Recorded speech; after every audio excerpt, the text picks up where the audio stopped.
سورہ ملک کی تفسیر۔ اس کی فضیلت میں متعدد روایت آتی ہے، جن میں سے صرف چند روایت صحیح یا حسن ہے۔ ایک میں رسول اللہ صلی اللہ علیہ وسلم نے فرمایا، اللہ کی کتاب میں ایک صورت ایسی ہے جس میں صرف 30 آیات ہیں، یہ آدمی کی سفارش کرے گی یہاں تک کہ اس کو بخش دیا جائے گا۔ دوسری روایت میں ہے، قرآن مجید میں ایک صورت ہے جو اپنے پڑھنے والے کی طرف سے لڑے گی حتیٰ کہ اسے جنت میں داخل کروا دے گی۔ سنن ترمذی کی ایک روایت میں یہ بھی بیان کیا گیا ہے کہ رسول اللہ صلی اللہ علیہ وسلم رات کو سونے سے قبل سورۃ سجدہ اور سورۃ ملک ضرور پڑھتے تھے۔ شیخ البانی نے الصحیح میں نقل کیا ہے، سورۃ تبارکہ ہی المانعۃ من عذاب القبر، یعنی سورۃ ملک عذاب قبر سے روکنے والی، یعنی اس کا پڑھنے والا امید ہے کہ عذاب قبر سے محفوظ رہے گا، بے شرطیہ وہ احکام و فرائض اسلام کا پابند ہو۔ صفات سے بلند اور برتر تکافل کا صیغہ مبالغے کے لیے ہے۔ اسی کے ہاتھ میں بادشاہی ہے، یعنی ہر طرح کی قدرت اور غلبہ اس کو حاصل ہے۔ وہ کائنات میں جس طرح کا تصرف کرے کوئی اسے روک نہیں سکتا۔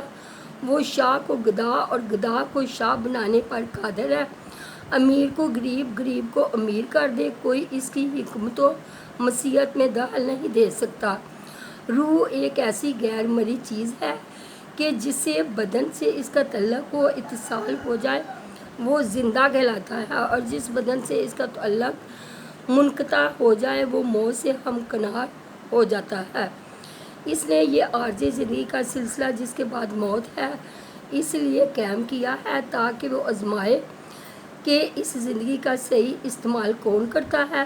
جو اسے امان و طاعت کے لیے استعمال کرے گا اس کے لیے بہترین جزا ہے اور دوسروں کے لیے عذاب، یعنی کوئی تناقض، کوئی کجی، کوئی نقص اور کوئی خلل، بلکہ وہ بالکل سیدھے برابر ہے، جو اس بات پر دلالت کرتے ہیں کہ ان سب کا پیدا کرنے والا صرف ایک ہی ہے، متعدد نہیں۔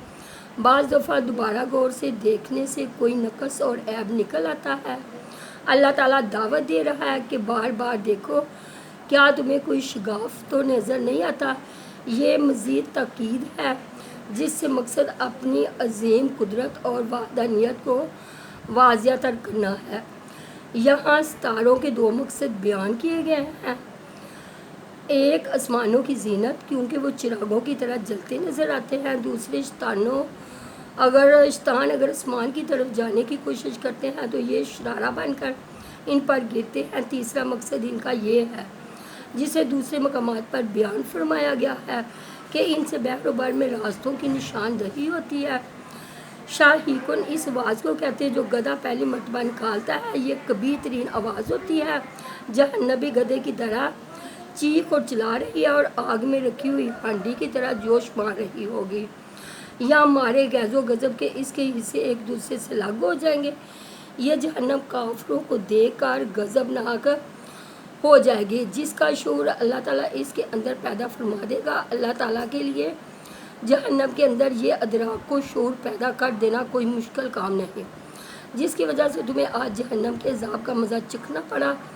یعنی ہم نے پیغمبروں کی تصدیق کرنے کی بجائے انہیں جھٹلایا، آسمانی کتابوں کا سرے سے انکار کر دیا، حتیٰ کہ اللہ کے پیغمبروں کو ہم نے کہا کہ تم گمراہی میں مبتلا ہو، یعنی غور اور توجہ سے سننے اور ان باتوں کو اور نصیحتوں کو آویزہ گوش بنا لیتے، اس طرح اللہ کی دی ہوئی عقل سے بھی سوچنے سمجھنے کا کام لیتے، تو آج ہم دوزخ والوں میں شامل نہ ہوتے، جس کی بنا پر مستحق عذاب قرار پائے۔ اور وہ بے کفر انبیاء علیہ السلام کی تکذیب، یعنی اب ان کے لیے اللہ سے اور اس کی رحمت سے دوری ہی دوری ہے۔ بعض کہتے ہیں کہ سوکن جہنم کی ایک وادی کا نام ہے۔ یہ اہل و کفر تکذیب کے مقابلے میں اہل ایمان کا اور ان نعمتوں کا ذکر ہے جو انہیں قیامت والے دن اللہ تعالیٰ کے ہاں ملے گی۔ بالغیبی کا ایک مطلب یہ ہے کہ انہوں نے اللہ کو دیکھا تو نہیں، لیکن پیغمبروں کی تصدیق کرتے ہوئے اور اللہ کے عذاب سے ڈرتے رہے۔ دوسرا مطلب یہ بھی ہو سکتا ہے کہ لوگوں کی نظروں سے غائب، یعنی خلوتوں میں اللہ تعالیٰ سے ڈرتے رہے۔ یا پھر کافروں سے خطاب ہے، مطلب ہے کہ تم رسول اللہ صلی اللہ علیہ وسلم کے بارے میں چھپ کر باتیں کرتے، علانیہ سب اللہ کے علم میں ہے، اس سے کوئی بات مخفی نہیں، وہ تو سینوں کے درازوں اور دلوں کے بیتوں تک سے واقف ہے، تمہاری باتیں کس طرح اس سے پوشیدہ رہ سکتی ہیں؟ یعنی سینوں اور دلوں اور ان میں پیدا ہونے والے خیالات سب کا خالق اللہ تعالیٰ ہی ہے، تو کیا وہ اپنی مخلوق سے بے علم رہ سکتا ہے؟ استفہام انکار کے لیے ہے، یعنی نہیں رہ سکتا۔ لطیف ان کے معنی ہی بریک بھی ان کے ہیں، الذی لطف علمہ بما فی القلوب، جس کا علم اتنا لطیف ہے کہ دلوں میں پرورش پانے والی باتوں کو بھی وہ جانتا ہے۔ ذلول ان کے معنی مطیع و منقاد کے ہیں، جو تمہارے سامنے جھک جائے، سرتابی نہ کرے، یعنی زمین کو تمہارے لیے نرم اور آسان کر دیا ہے، اس طرح سخت نہیں بنایا کہ تمہارا اس پر آباد ہونا اور چلنا پھرنا مشکل ہو جاتا۔ مناکی با من کے بن کی جمع ہے، جانب یہاں اس سے مراد اس کے راستے اور طرف و جوانب ہے، امرآباد کے لیے یعنی اس کے راستوں پر چلو، یعنی زمین کے پیداوار سے کھاؤ پیو، یعنی اللہ تعالیٰ جو آسمانوں پر یعنی عرش پر جلوہ گر ہے۔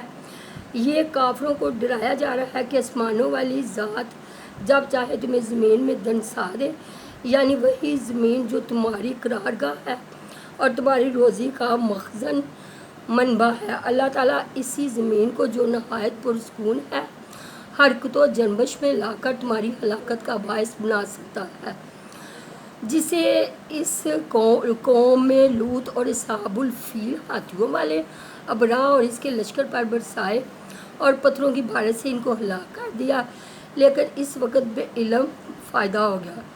پرندہ جب ہوا میں اڑتا ہے تو وہ پر پھیلا لیتا ہے اور کبھی دوران پرواز پروں کو سمیٹ لیتا ہے، یہ پھیلانا صفن اور سمیٹ لینا قبضن ہے، یعنی دوران پرواز پرندوں کو تھامے رکھنے والا کون ہے جو انہیں زمین پر گرنے نہیں دیتا؟